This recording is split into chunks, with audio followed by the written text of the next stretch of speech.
Buenas tardes, para mí es un placer estar con ustedes en esta tarde y es un placer para mí, para Chambeli, que nos acompañe en el repaso de la lección de escuela sabática de esta semana. Sí, mi nombre es Chambeli, yo soy de la Florida y queremos compartir con ustedes lo que hemos estudiado durante la semana y las cosas que hemos aprendido.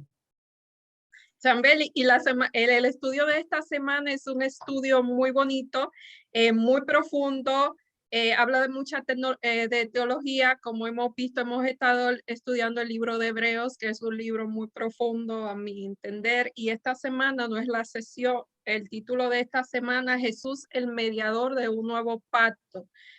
Si tú no puedes decir el versículo de memoria, que es muy interesante. Sí, es Hebreos 8:6 que dice, pero ahora tanto mejor ministerio es el suyo, cuanto es mediador de un mejor pacto establecido sobre mejores promesas. O sea que esta semana vamos a ver que hay un mediador, primeramente hay un mediador, vamos a descubrir quién es el mediador y lo que significa ser mediador, y también vamos a descubrir cuáles son las promesas en las que está basada en ese nuevo pacto, y vamos a ver un poquito cuál era el antiguo pacto, porque si hay un nuevo pacto es porque hay un antiguo pacto. Así que vamos a ver en algunas pinceladas de lo que es ese nuevo y ese viejo pacto. En la introducción de la semana, ¿qué te pareció aquí el vivir cuando nos dice que Jesús vino a vivir una vida perfecta y luego a morir en nuestro lugar? Y que lo hizo para ser mediador de un nuevo pacto mejor para nosotros mediante su muerte. O sea, ¿qué te parece, Chambeli? Jesús no solamente vino a morir, sino que él vino a vivir para enseñarnos cómo vivir en obediencia. ¿Tienes algo que Exactamente. decir? Sí, me gustó mucho eso de que presentó la obediencia como deleite. Ese mensaje así durante el sábado se comentó eso y me hizo pensar de que toda la lección se construye en ese y el nuevo pacto en eso, de que yo me deleite en obedecer y que la ley esté escrita en mi corazón. Esa parte que tú dices que la ley está escrita en el corazón es muy bonito porque antes la ley estaba escrita en un rollo. O sea, ellos tenían que aprender, memorizar la ley, pero en esta lección de ahora nosotros vemos que él promete, una de las promesas que él hace es que va a escribir la ley en nuestro corazón. Y más adelante vamos a ver qué significa cuando Dios dice que va a escribir la ley en nuestro corazón, si eso es literal o si tiene algún simbolismo. Sí. Eh, y veo que se encamina como a la santificación. Veo que el sábado comenzó como con esas pinceladas de santificación, de que el cambio sucede en nosotros, ese cambio espiritual. Y a veces como que veo el antiguo pacto como el trailer de la película y veo el nuevo pacto como la película, como Exacto. la realidad. Mira, esa es buena analogía. El trailer de la película y la película. O sea, como tú dices, el antiguo pacto era como un resumen de lo que era el nuevo pacto en realidad. Entonces, en la parte del domingo nos dice que hay una necesidad de un nuevo pacto. ¿Y por qué hay una necesidad del nuevo pacto? ¿Será que Dios se equivocó y hizo un pacto que no era bueno y tuvo después la necesidad de cambiarlo? ¿Qué tú piensas de ello? ¿El viejo pacto era malo o fue que hubo una necesidad de ampliar el pacto, de hacer algo mejor? Si se puede decir mejor. Yo estuve pensando, sí, yo estuve pensando en eso. ¿Cuál fue el propósito de Dios en tener el viejo pacto y la estructura que tenía de los sacrificios, de la metodología tan preciso, que era más como una actividad física, básicamente, y Y no creo que a veces el pueblo veía la parte espiritual, aunque sí también había un énfasis espiritual en todas las fiestas que se hacían y las sesiones, pero me gustó de que era necesario para proteger al pueblo de Israel de la idolatría.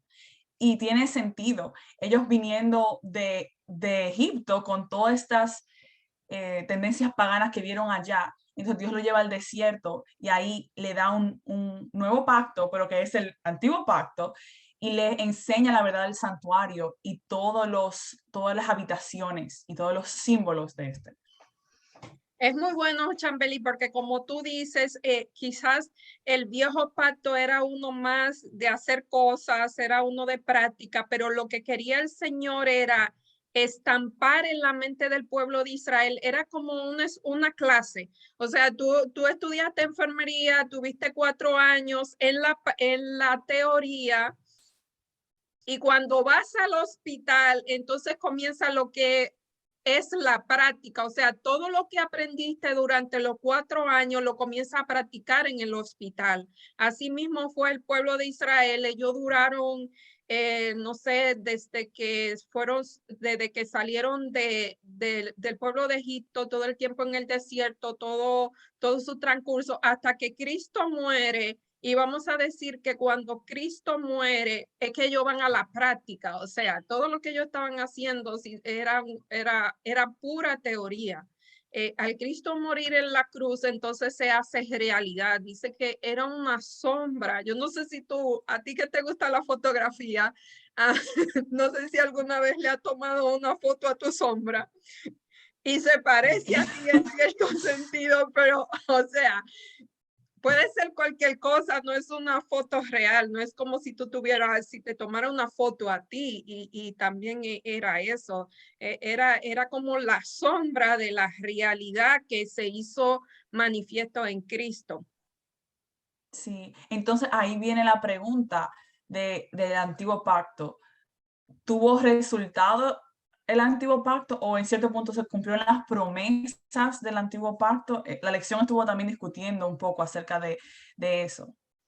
Claro que el viejo pacto se cumplió la promesa, porque una de las promesas del viejo pacto era que el pueblo de Israel iba a entrar a la Canaán celestial, a la Canaán terrenal, y ellos sí Terrenal. entraron a la Canaán terrenal.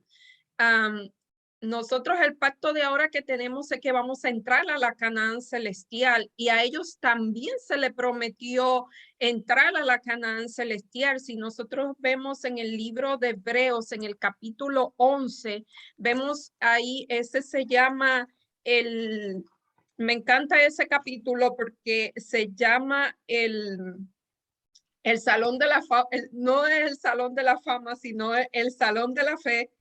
Y ahí en ese capítulo 11 de Hebreos, que no hablan de todos los patriarcas y de todas las personas de fe, dice que en Hebreos 11:10 dice, vamos a comenzar el 9, dice que por la fe habitó Abraham, está refiriéndose a Abraham en la tierra prometida como en tierra ajena, morando en tiendas con Isaac y Jacob, que eran coherederos de la misma promesa. Y aquí en el capítulo 10 dice, porque esperaban la ciudad que tiene fundamentos, cuyo arquitecto y constructor es Dios. O sea, que aunque ellos entraron, o sea, no entraron a la Canaán terrenal, ellos eran partícipes de lo que era el nuevo pacto.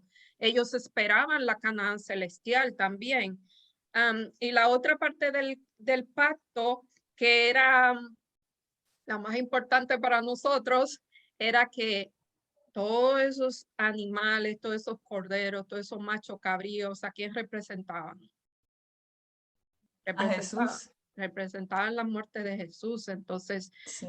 él fue, aquí dice que los sacerdotes de la antigüedad, ellos tenían que ofrecer un sacrificio, no solamente por el pueblo, sino también por ellos, mientras que cuando Jesús murió, el sacrificio que él hizo fue para todos. fue para él, o sea, fue para nosotros y él mismo fue, o sea, no hubo necesidad de cordero, él mismo fue el sacrificio, algo que los sacerdotes no podían hacer. Y otra cosa que nos habla aquí, ¿qué fue lo que vino Jesús a hacer en la cruz? Yo no sé si tú te acuerdas cuando tú vivías en Dominicana, que tú ibas a la tienda y decía, apúntame ahí, ¿qué tú pedías Sí, en la sí. tienda? Apúntame ahí, ¿a qué cuenta tú la ponías? A tu cuenta, porque tú tenías dinero. Cuando tú ibas a la tienda, ¿a quién tú le pedías? ¿A nombre de quién tú pedías lo que comprabas? A nombre de tu mamá, ¿verdad? A nombre de mi fiador. Sí, sí, sí. A nombre de mi mamá, que era como el Era, fiador mío. o sea, tu mamá era la fiadora, porque si tú no tenías dinero e ibas a la tienda, yo estoy segura que a ti no te iban a dar nada, pero si decía, mira, yo soy la hija de Nilda, ponme eso en la cuenta que ella lo va a pagar, pero te daban todo. O sea, ¿a quién le daban el préstamo? Era a tu mamá, ¿no? A ti te lo daban en nombre de tu mamá. Entonces, eso fue lo que pasó en la cruz. Todos esos sacrificios que se hicieron desde que comenzaron los sacrificios con Abel, que fue el primero que ofreció, Abel no, el primero que ofreció sacrificio fue Adán cuando pecó, que mataron el corderito. Todos esos sacrificios eran como poniendo, era como haciendo un pagaré. ¿Y quién era el fiador? Jesús era el fiador. Entonces, cuando Jesús muere en la cruz, ¿qué pasa? Él paga todas esas deudas que se había hecho a su nombre. Esa es la maravilla que hay en el nuevo pacto. Jesús pagando la deuda de tu pecado, de mi pecado y de todas esas personas que habían muerto o sea, que habían cometido pecado, porque desde que Adán cometió el pecado, todo el mundo hemos cometido pecado, así que eran muchos pecados. Sí, entonces para hacer un recap, el antiguo pacto era una sombra de lo que iba a venir, del nuevo pacto y de Jesús pagando por todos los pecados. Exactamente. Entonces, aquí en la parte del lunes, vemos que hay un pacto nuevo y mejorado. Y aquí vamos a hablar de algo muy hermoso. Fue lo que comenzamos en hace un momentito que tú mencionaste. Y si tú puedes leer Jeremías 31 al 34, ese versículo es esencial. Y aquí da varios versículos que dicen más o menos lo mismo, es el mismo contenido. Tú vas a leer Jeremías 31 al 34. Yo voy a leer, vamos a dejar el Deuteronomio porque casi dice lo mismo. Y vamos a leer Deuteronomio 6, 4 al 6. Me gustaría leer porque es que esos versículos son tan bonitos que creo que esta lección es muy importante que recapitulemos esos versículos. Voy a leer primero y después leer lo de Jeremías 31 al 34. Y aquí en Jeremías, en Hebreos 8, en Hebreos 8, 10 al 12, que fue lo que leímos, bueno, no fue lo que leímos, Hebreo 8, dice, porque reprendiéndolo dice, aquí viene el día, dice el Señor, en que estableceré en la casa de Israel y en la casa de Judá un nuevo pacto, no como el pacto que hice con sus padres en el día que tomé de la mano para sacarlos de la tierra de Egipto, porque ellos no permanecieron en mi pacto y yo descendí a ellos, dice el Señor, por lo que este pacto que haré con la casa de Israel Después de aquellos días, dice el Señor, y aquí viene la parte bonita, dice, pondré mis leyes en su mente, en la mente de ellos, y sobre su corazón estableceré, escribiré, y ellos serán, o sea, yo les seré a ellos por Dios, y ellos me serán a mí por pueblo, y nadie le va a decir a su prójimo, conoce al Señor, sino que todo el mundo va a conocer al Señor, desde el pequeño hasta el más grande.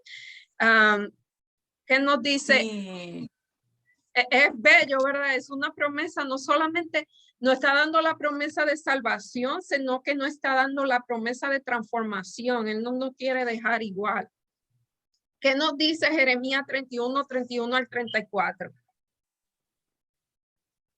dice, he aquí vienen días, dice Jehová, en los cuales haré nuevo pacto con la casa de Israel y con la casa de Judá. No como el pacto que hice con sus padres el día que tomé su mano para sacarlos de la tierra de Egipto, porque ellos invalidaron mi pacto, aunque fui yo un marido para ellos, dice Jehová. Pero este es el pacto que haré con la casa de Israel después de aquellos días, dice Jehová. Daré mi ley en su mente y la escribiré en su corazón, y yo seré a ellos por Dios, y ellos me serán por pueblo. Y no enseñará más ninguno a su prójimo, ni ninguno a su hermano, diciendo, conoce a Jehová, porque todos me conocerán, desde el más pequeño de ellos hasta el más grande. Dice Jehová, porque perdonaré la maldad de ellos y no me acordaré más de su pecado. Eso está poderoso. Poderoso, porque, ok, no, sí, que Vamos, que te interrumpa, sí, que sí, vamos esto a me desmenuzar este emociona. verso.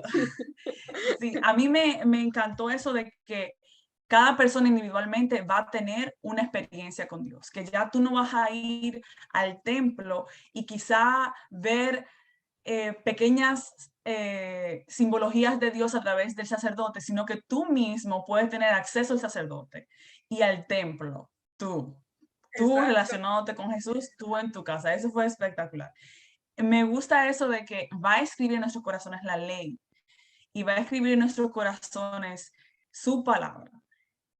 Entonces, para mí, yo como que comencé a pensar en eso porque yo veo la ley de Dios como una ley de amor. Y estaba discutiendo eso con una amiga mía que es pastora, que ella dice que la economía del cielo es el amor.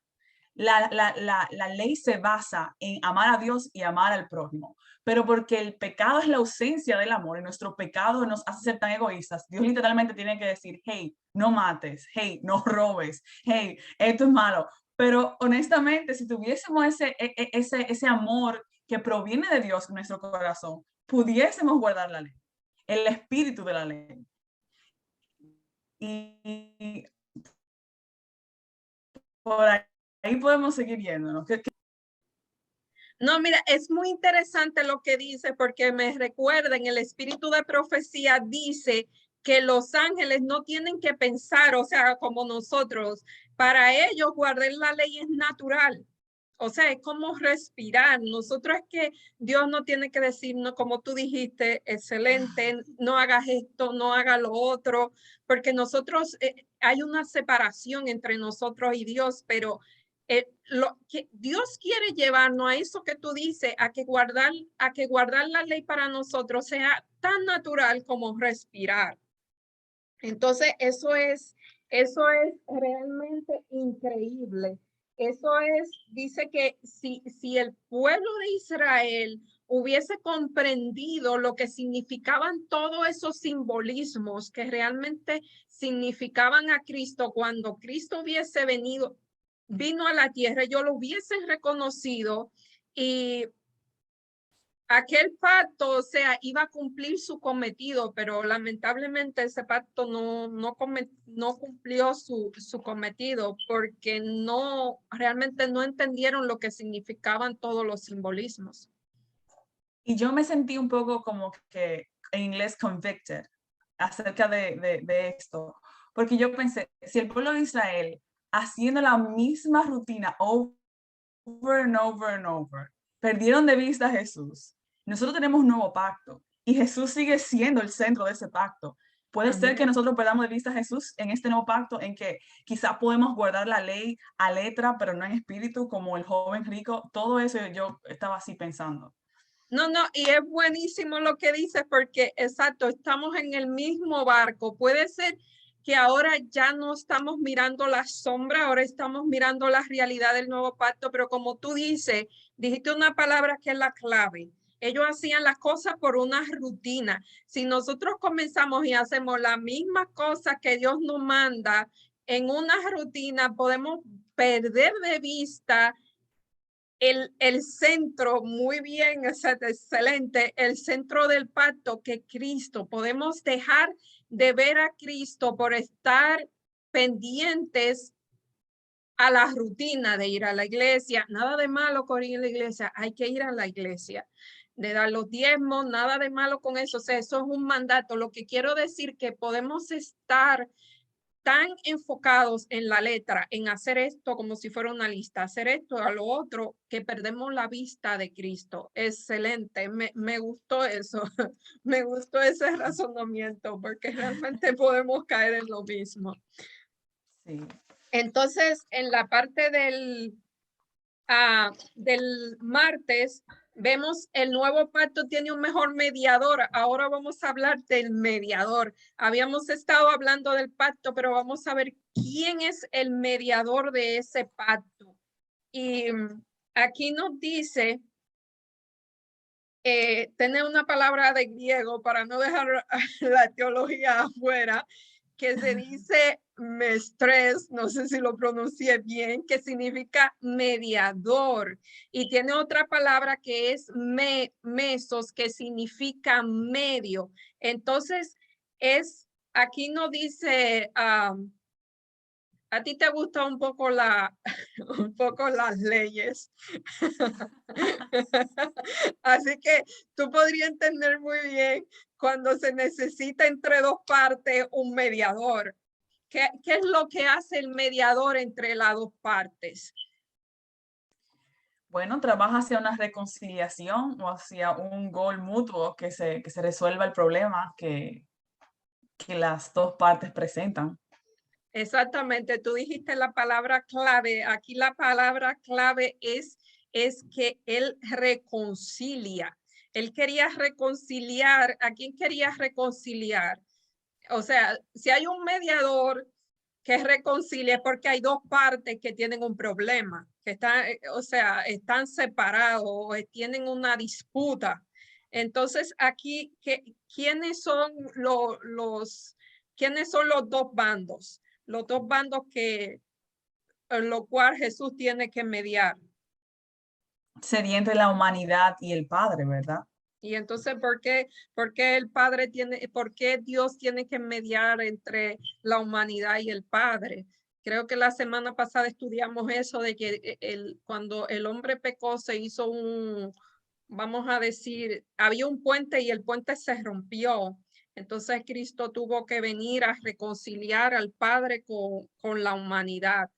Entonces, quiero mencionar aquí, yo saqué lo contraste que había entre el sacerdote antiguo, el sacerdote humano, que también era un mediador entre Dios y el pueblo de Israel, solo que él no era un mediador como Cristo porque él tenía que sacrificar también. Es más, él mismo estaba en disputa con Dios, así que no era un mediador tan completo. Y aquí yo hice una lista de lo contraste que era Jesús como mediador y el sumo sacerdote. Y aquí yo escribí que él se sentó a la diestra de Dios. O sea, ese mata toda. Porque ¿dónde estaba el sumo sacerdote terrenal? El sumo sacerdote terrenal estaba aquí en la tierra, iba al santuario, pero Dios está a la diestra del Padre, o sea que está más cerquita, tiene ese punto a su favor. Dice, ministro del santuario hecho por Dios, o sea, Jesús no ministra en un santuario hecho por el hombre, Jesús ministra en un santuario hecho por Dios, mientras que el sacerdote aquí en la tierra, ¿dónde ministraba? Ya En es un una, santuario hecho por el hombre. exacto, que era copia, era como una maquetita de lo que iba allá arriba. Entonces, Ujú. Jesús no tiene que presentar sacrificio por él o no tiene que presentar ofrenda porque él es la ofrenda. Él es el mediador y la ofrenda. Él Y es el la juez. ofrenda. Entonces, él se sacrifica una sola vez y por todas, mientras que el sacerdote aquí en la tierra tenía que, eso era 2 veces al día y una vez al año, el de la expiación, o sea, tenía que ser continuamente el sacrificio. Y esta es fuerte. La sangre de Jesús es poderosa, es tan poderosa que limpia el pecado y transforma el corazón, mientras que la sangre de los animalitos no hacía nada, solamente era un símbolo. Y entonces, como mencionamos ahorita, y esta es la otra, Jesús era la realidad, el sumo sacerdote era la sombra, como la foto que te tomas de la sombra, que no se parece a ti, así era el sacerdote en la tierra. No sé si tienes que mencionar algo más sobre el nuevo pacto que tiene un mejor mediador. ¿Por qué sería mejor mediador? Bueno, yo creo que para mí esa parte de la lección me impresionó, porque yo siempre pienso, pero es Jesús, es como que, pero si tú lo ves así de que es en el cielo, de que es el Hijo del Padre que está Exacto. intercediendo por nosotros, de que Él es nuestro garante y nuestro fiador, y que Exacto. no solamente es el fiador de nosotros, pero es el fiador del nuevo pacto y de que sus promesas sean reales. ¿Y cuáles son las promesas del nuevo pacto? Que nosotros tengamos la ley escrita en nuestros corazones y en nuestra mente. Entonces ahí yo lo tomé más como que yo tengo que confiar en Jesús, de que si Él es mi fiador, de que yo pueda ser santa y no tener pecado en mí, pues eso es algo real, eso es algo que sí se puede lograr a través de Él, de mi conexión y mi relación con Él en la santificación. Amén. Eso está poderoso. Mencionaste una palabra ahí que es muy importante, fiador, que es un fiador. Lo que dijimos ahorita, cuando tú ibas allí al colmado a tomar prestado, ¿a quién era que realmente le estaban prestando? ¿Era a ti? No, tú eras una niña. So, te daban No, mi a mamá. ti, era tu mamá.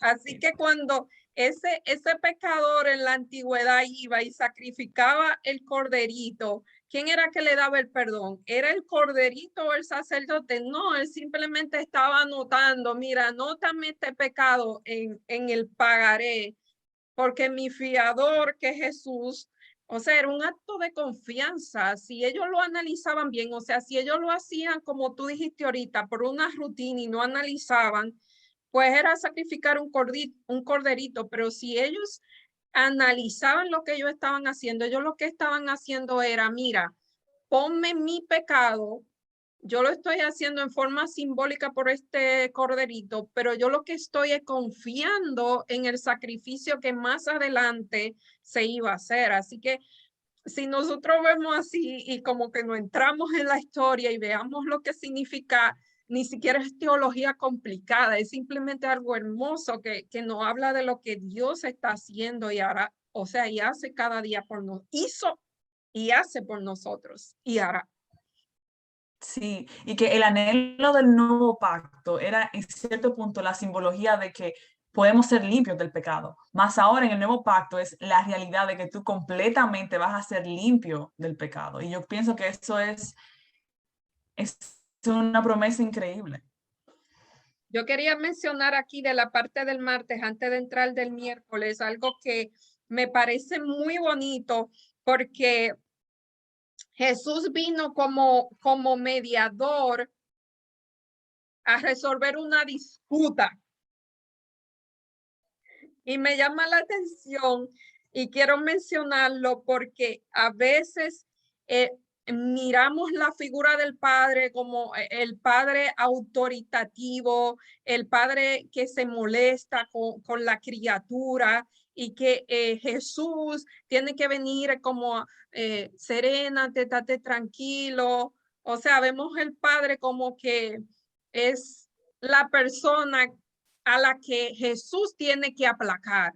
O sea, es como que Jesús, a veces yo crecí pensando así, que Dios se molestaba si yo hacía algo malo, o sea, que Dios estaba ahí, como te digo, esperando a que yo hiciera cualquier cosa, porque eso fue lo que me enseñaron, indirectamente y quizás sin ninguna malicia, que el Padre estaba ahí en que yo hiciera cualquier cosita para castigarme. Entonces viene Jesús, que es el bueno de la película, vemos a Dios como, no es el malo, porque el malo es el enemigo, pero es como que no el tan bueno, sino que Jesús es el bueno, Exacto. el que viene a resolver la disputa, y realmente tenemos que entender que la disputa que había, la disputa entre comillas, no era una disputa, sino en Isaías 59:2 nos dice que nuestras iniquidades, o sea, nuestros pecados, hicieron una separación entre Dios y el hombre. Entonces Jesús viene con este nuevo pacto, y parte del nuevo pacto era conciliar esa separación, que nuestros pecados, no fue Dios que hizo la separación, o sea, no es que Dios esté molesto con nosotros, sino que nuestros pecados no hacen, o sea, hacen que nos separemos de Dios. Y ahora sí termino mi parte. Fuera lo del martes.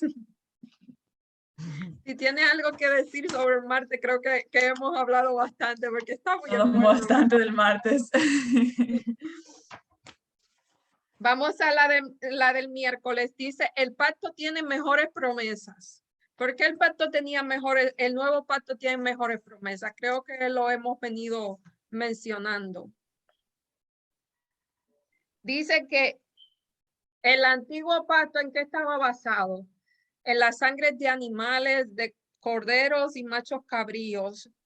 Y esa sangre, como dijimos, no tenía el poder de perdonar pecados, no tenía el poder de cambiar el corazón. Simplemente, como lo hemos mencionado, era puro simbolismo, que claro, Jesús él es un maestro que él enseña, él es didáctico, él quiere que veamos las cosas, el mejor maestro. Recientemente se está descubriendo que la mejor forma de aprender, pero es un tipo de aprendizaje que Jesús lo había venido utilizando desde que creó este mundo. Entonces, dice que tenía que ser, como mencionamos, los sacrificios constantes, era uno a la mañana, otro en la tarde, cada vez que la persona pecaba tenía que tomar ese animalito y llevarlo para que lo sacrificaran. Una vez al año el sumo sacerdote, que era el día de la expiación, tenía que estar al lugar santísimo con un montón de precauciones. El pueblo tenía que estar en oración, porque si había pecado, eso moría. O sea, eran muchos procesos, y cuando Jesús viene, voilà, todo eso se termina. Entonces, eso era una de las cosas por las que es un mejor pacto, una de las razones. ¿Qué puedes decir? ¿Tienes algún pensamiento de esos brillantes que se te ocurre? Gracias. No, bastante. Yo pienso que en eso de que nosotros ahora con el nuevo pacto, personalmente pienso que el nuevo pacto tiene muchísimo mejores promesas, porque literalmente sí, es la fruición del ministerio de Cristo. Y el final de eso sería nosotros ser santos y también la tierra nueva y estar con Cristo. Eso son los mejores frutos. El nuevo pacto está ganando mi atención. No me imagino estar degollando animalitos así o llevando animalitos. Yo soy bien animal lover, pet lover, entonces. Ya somos dos. Yo decía lo mismo, que realmente no podría hacer eso. Pero como dice, mira, antes el pueblo de Israel, o sea, los judíos, tomaban la ley y se la pegaban en la ropa. Se llamaban filatelias. Ellos tenían las leyes de Dios escritas en la ropa, y ellos la tenían colgando. Por eso Dios dice, mira, yo te voy a dejar de que tú cuelgues la ley y las escrituras en tu ropa, y que ahora la ponga en tu corazón. O sea, Y vuelvo a decir, obviamente él no va a escribir la ley en su corazón, él lo que quiere es cambiar. Él no solamente, es como le dijo a Nicodemo, ¿qué fue lo que Jesús le dijo a Nicodemo? Nicodemo le dijo, Señor, ¿qué necesito para ser salvo? Y él le dijo, mira, tienes que nacer de nuevo. Estaba leyendo una cita de Charles Spurgeon, perdón mi pronunciación, que dice que Dios no quiere que cambiemos o mejoremos, Él quiere que nazcamos de nuevo. Hay una gran diferencia. Y quiero leer uno aquí, es uno de mis versículos favoritos, realmente porque yo soy muy visual, yo me meto en la historia y cuando yo leo ese versículo, es como yo me imagino lo que Dios está diciendo, es Ezequiel 36:25 y dice, esparciré sobre vosotros agua limpia y seréis limpiados de todas vuestras inmundicias y de todos vuestros ídolos os limpiaré. Y podríamos decir, ok, nosotros no tenemos ídolos. ¿Qué tú piensas de eso? ¿Tenemos o no tenemos ídolos? ¿Cuál es el ídolo? Ídolos, y ¿Cuál es el nuestro ídolo? teléfono es uno de los mayores ídolos. Sí. Nos conectamos porque yo estaba tomando mi teléfono y tú también estás tomando tu teléfono. Sí, sí. Escuché una vez una definición de lo que es un ídolo y se ha quedado conmigo. Todo, cuando tú te levantes, en lo primero que tú piensas, ese es tu ídolo. Wow. No vamos a decir ejemplos, pero Sí. Para reflexionar. para reflexionar. Entonces Sí, aquí sí. sigue diciendo, os daré un nuevo corazón y pondré un espíritu dentro de vosotros, un espíritu nuevo también, todo es nuevo. Y quitaré de vuestra carne el corazón de piedra. ¿Y qué va a dar? Un corazón de carne. Y no es un corazón de carne, sino que es un Corazón de corazón carne. sensible, un corazón sensible a las cosas de Dios. Y esto se pone mejor y dice, y pondré dentro de vosotros mi espíritu y haré que andéis en mis estatutos y guardéis mis preceptos y lo pongáis por obra. O sea, que Él va a hacer esa transformación y nosotros vamos a hacer lo que Él quiere que nosotros hagamos. O sea, lo que nosotros hagamos, lo vamos a hacer naturales. Esa es la promesa del nuevo pacto. Y para finalizar, como si todo no estuviera mejor, Él nos promete llevar a la Canaán celestial. Ese también es parte del paquete, porque es un paquete que Él promete dar. Paquetes. Sí, all inclusive. Es Y si tú ves el espíritu, sí, el espíritu va a hacer eso en nuestros corazones. Creo que el enfoque mayor de nosotros es en tener el espíritu de Dios en nuestros corazones. Y ahora no hay un sacerdote o no hay quizá una comunidad que te empuje tanto como en el tiempo de Israel, todo el mundo tenía que ir, había una persona en cada tribu que se encargaba de que todo esté marchando. Ahora eres tú en tu habitación, en tu casa. Tú decides aceptar ese nuevo pacto con Jesús y tú decides buscarlo a Él cada mañana, como tú dijiste. En vez de elegir tus ídolos, búscalo a Él y Él te va a dar la fuerza de seguir rechazando tus ídolos. Él va a hacer eso, Él pone el querer como el hacer por su buena voluntad. Y yo pienso que mientras más nos acerquemos a Dios, y eso es lo que estamos viendo, más quienes somos, nuestro carácter, va a reflejar su gloria, lo va a reflejar a Él. Nosotros somos el templo ahora. Ahora no es un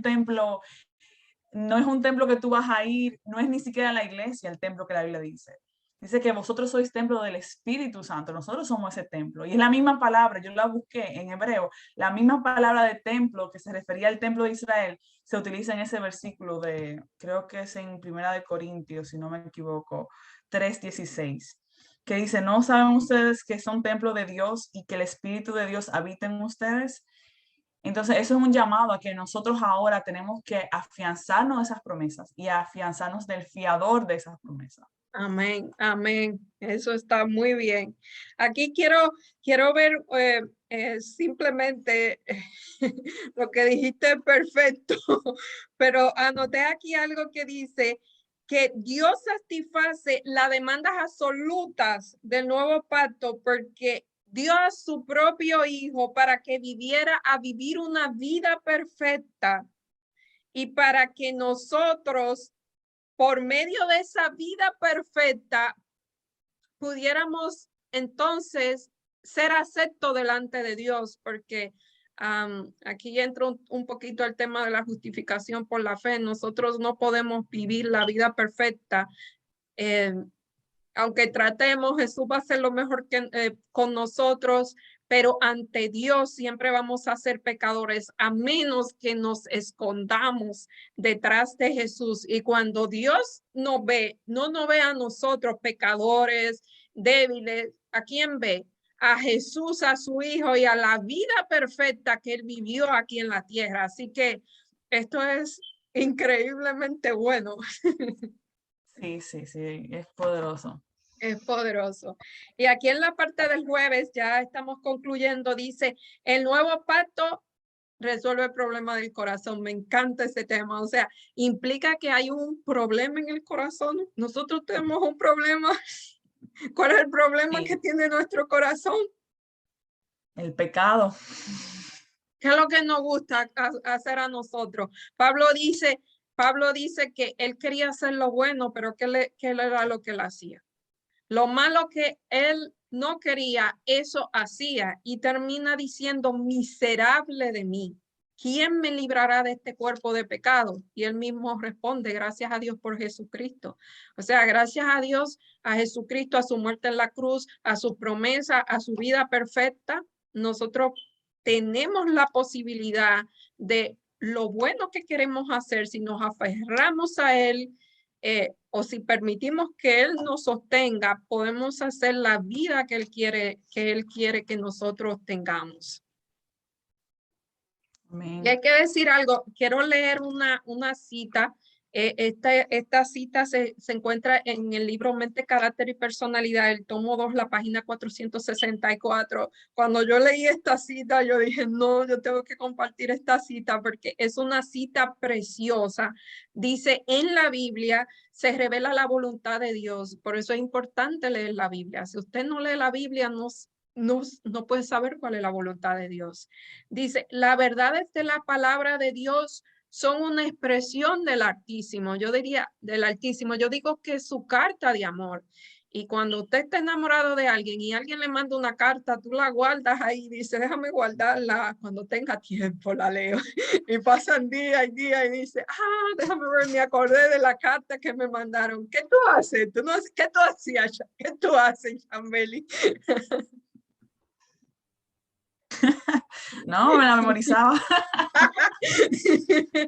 Exacto, ella se lo memoriza y es todo el mundo y la lee 20 veces y ay, déjame leerla otra vez, déjame leerla. Esa es la Biblia, es la carta de amor que Dios nos envía y sigue diciendo, el que convierte esas verdades en parte de su vida llegó a ser en todo sentido una nueva criatura. O sea, si tú quieres ser una nueva criatura, tienes que hacer las verdades que están en la Biblia parte de tu vida. Y aquí dice, no recibe, esta fue la parte que me llamó mucho la atención, no recibe nuevas facultades mentales, o sea, Dios no nos hace más inteligentes. Y aquí dice, porque en cambio desaparecen las tinieblas que debido a la ignorancia y el pecado entenebrecían el entendimiento. O sea, aquí yo encontré algo muy interesante. No es que seamos brutos, es que el pecado no ha entenebrecido la mente. Entonces, cuando leemos las escrituras, ese manto o esa nube que cubría nuestra mente y no nos dejaba ver las cosas de Dios, se va disipando y dice que entonces comenzamos a entender. Y dice, te daré un corazón nuevo, lo acompaña siempre de una clara convicción del deber del cristiano. O sea, tú no vas a tener un nuevo corazón y vas a decir, ay, qué lindo mi nuevo corazón. No, sino que vas a tener un deber y vas a tener la comprensión de la verdad. Y dice, el que con oración da atención a los conceptos claros y juicios sanos, como si al volverse hacia Dios hubiese alcanzado un plano superior de inteligencia. O sea, que cuando tú oras y pones atención estricta, no atención parcial a las escrituras, tendrás conceptos claros y juicios sanos, algo que nos falta mucho porque nuestros juicios no son muy sanos que digamos, como si al volverse hacia Dios hubiese alcanzado un plano superior de inteligencia. O sea, que si usted se quiere ser inteligente, el secreto es lea las escrituras y ore. Y se va a volver, esa es la promesa que nos hace, se va a volver más inteligente. Así que es algo más para, o sea, un, un premio más que uno encuentra al leer las escrituras, porque no es una inteligencia en acumular conocimiento, sino es una inteligencia en discernir lo que Dios quiere que nosotros hagamos. Sí, y el entender la mente de Dios, de poder entender esos pensamientos divinos que se revelan en la palabra. Exactamente, o sea que um, es, es un, es Es como tú dijiste ahorita, es un all inclusive. ¿A quién no le gusta ir a un hotel all inclusive donde y lo bonito de aquí es que tú no tienes que pagar, es a quien que le diga, mira, vamos a ir a Punta Cana a un all inclusive y no Oh, tienes que yeah. pagar nada, es gratis. ¿Cuántos se apuntan? Yo voy. Este es aún mejor. Dice, el amor y el cuidado de Jesús al morir por nosotros en el prólogo del nuevo pacto, la verdadera obediencia proviene del corazón como una expresión de amor. Este amor es la marca distintiva de la presencia del Espíritu Santo en la vida del creyente. Dios derrama su amor en nosotros a través de su Espíritu Santo. Esto lo encontramos en Romanos 5:5, que se expresa en su amor en Gálatas 5:22. O sea, que el pacto nuevo, por muchas razones, resuelve el problema del corazón. Porque no nos arregla el corazón, nos cambia el corazón. Exactamente. Sí, y resuelve el problema del corazón y cambia nuestro paradigma del pecado, de la maldad que hay dentro de nosotros y nos pone la ley, nos escribe la ley en nuestros corazones, de una manera en que podemos también vivir la letra automáticamente, tanto la letra y también podemos tener el espíritu de la ley en nuestros corazones. Exactamente. Y eso te Yo pienso va, que esta lección fue increíble. oh no, es Sí. increíble. Si puedes leer ya para ir concluyendo el primer párrafo de la parte del viernes que dice, si nuestro corazón ha sido renovado. Y aquí nos dice, aquí está lleno de buenas noticias. Sí, si nuestro corazón es regenerado a la semejanza de Dios, si el amor divino es implantado en el alma, no se manifestará la ley de Dios en la vida cuando el principio del amor es implantado en el corazón, cuando el hombre es renovado conforme a la promesa del nuevo pacto. Dice aquí, pondré mis leyes en su corazón y le escribiré en su mente. Es lo que hemos mencionado muchísimas veces. Creo que es el preámbulo de esta lección. Y si la ley está escrita en el corazón, aquí viene una pregunta. ¿No modelará el estilo de vida? O sea, Si nosotros decimos que tenemos la ley escrita en nuestro corazón y seguimos haciendo la misma cosa que nosotros hacíamos antes, creo que no hemos entendido lo que es un cambio de corazón. El cambio de corazón significa que nosotros tenemos lealtad y obediencia a lo que Dios dice. Dice, la obediencia, es decir, el servicio y la lealtad que se rinden por amor, es la verdadera prueba del discipulado. Ok. Quiero pararme aquí un poquito. Ser discípulos no es tú aprender una lista de cosas que tú haces, no es tú poner una lista, ok, voy a ir los sábados a la iglesia y los días de culto, voy a estudiar la lección de escuela sabática, voy a ayudar a la gente que necesita. No, el ser discípulo quiere decir que va a haber un cambio en el corazón y esas cosas que se requieren de ti van a nacer automáticamente. Tú no lo vas a tener ni que pensar. Eso nace porque el Espíritu Santo te compele a tú hacer esa cosa porque Dios está viviendo en tu corazón. Puedes leer cuando más cerca estés de Jesús, es el segundo párrafo. Sí, cuanto más cerca estés de Jesús, más imperfecto te reconocerás a tus propios ojos, porque tu visión será más clara y tus imperfecciones se verán en abierto y claro contraste con su naturaleza perfecta. Esto es evidencia de que los engaños de Satanás han perdido su poder, de que la vivificante influencia del Espíritu de Dios te está despertando. Eso me encanta. Sabe que un pastor que yo aprecio mucho y lo tenía de consejero, de mentor y de padre confesor todo a la vez. Una vez él me dijo, porque yo le confesaba, no como era un sacerdote, pero yo le decía, mire que tengo este problema y este y tal problema. Y él me miraba y me decía, tú sabes qué, Elizabeth, cuando tú estás cerca de Dios, tú comienzas a ver tus pecados, lo ves grande. Es contrario a lo cuando tú estás lejos de Dios, tú te comienzas a comparar con la persona que está al lado tuyo y te sientes mejor porque quizás tú eres mejor que esa persona. Pero cuando tú estás cerca de Dios y comienzas a compararte con Dios, es como que todos tus pecados salen así a la luz. Y tú dices, Dios mío, realmente soy pecadora y tú te sientes muy pequeña ante Dios y tú lo ves a él grande y tú te ves pequeña, pero pasa algo muy bonito. Tú quieres cambiar eso con todo tu corazón. Tú no dices, esto es un proceso de toda la vida. No, tú quieres cambiar tu corazón ya porque el pecado te molesta. Como tú que eres enfermera y bregas con personas enfermas. Los enfermos dicen, ok, está bien, yo puedo esperar sanarme. Ellos dicen eso. No, No, yo creo que cuando una persona está enferma se quiere sanar. ¿Por qué? Porque la enfermedad es molesta. Así mismo, cuando uno está cerca de Dios, el pecado te molesta.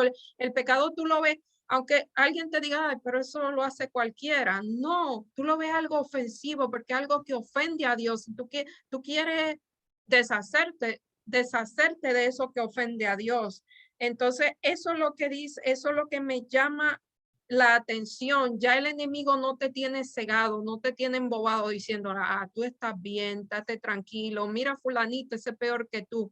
No, Dios abre tus ojos a una realidad y tú deseas de todo corazón cambiar, aunque la transformación sea toda la vida, pero tú quieres deshacerte porque tú quieres ser libre en Cristo Jesús.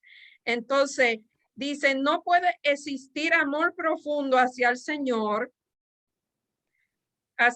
Jesús en el corazón que no percata su propia perversidad. Y esto es fuerte.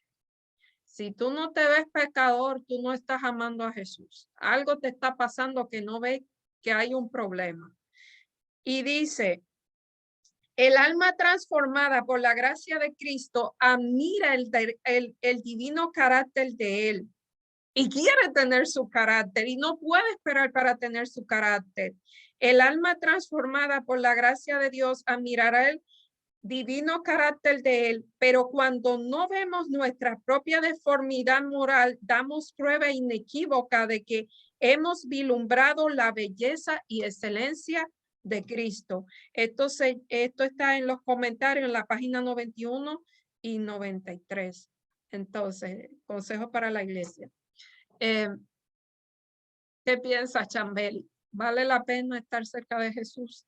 Porque a veces uno se asusta y diga, wow, qué pecadora soy, cuántos defectos yo tengo. Como te decía hace un tiempo, no quiero decir todos los detalles, pero cuando tú comentabas, ay, cuántas cosas malas yo tengo, yo dije, wow, aleluya, eso es Dios que se lo está mostrando. A mí, no te sientas mal por eso, porque es que Dios llega a un momento que como que te va abriendo la vista y tú vas diciendo, wow, qué pecadora soy, y eso no es malo, eso es para mí esa es la bendición más grande, y más cuando tú dices, ok, soy pecadora, pero voy a ir donde Jesús, voy a ir a donde Él para que Él me transforme. Creo que es la experiencia más bonita que un ser humano pueda tener. Si tiene algo más para comentar de esta hermosa lección que nos hemos disfrutado aquí. Sí, que cuando eso les pase a cualquier persona que nos esté viendo en este momento, de que tú te sientas, wow, soy sumamente pecador, no hay esperanza para mí, que no te vayas, que no te alejes de Dios, porque a veces la reacción humana, igual como Adán, de esconderse, de, oh, estoy muy mal, estoy muy... Incluso algunos pacientes hacen eso también cuando están muy enfermos, no quieren ir al hospital porque temen ese proceso de sanar. Pero Dios no puede sanar, Él es el médico y por eso Él expone nuestra condición para Él poder trabajar y sanarnos. Así que tenemos que dejarlo entrar y Él ya sabe las cosas que tenemos mal, no es que Él no sabe, Él las sabe. El hecho de que ahora tengamos esa claridad de que, oh my goodness, esto y esto, Él la sabe y aún así Él nos ama y murió por nosotros y quiere trabajar en nuestro ser porque Él nos quiere salvar. Ya a este mundo no le queda mucho tiempo y tenemos que ponerlo a Él en primer lugar y tomar esa decisión. Y Él es fiel de, de cumplir y de cumplir las promesas del nuevo pacto. Y esta canción que dice que Él es fiel, será fiel en completarla, la canción, el himno. El No que sé si lo he comenzó la escuchado. obra la Aquel, terminará. sí, Él es fiel en completar la obra que comenzó en ti. Así que no, no te quites, no te rindas.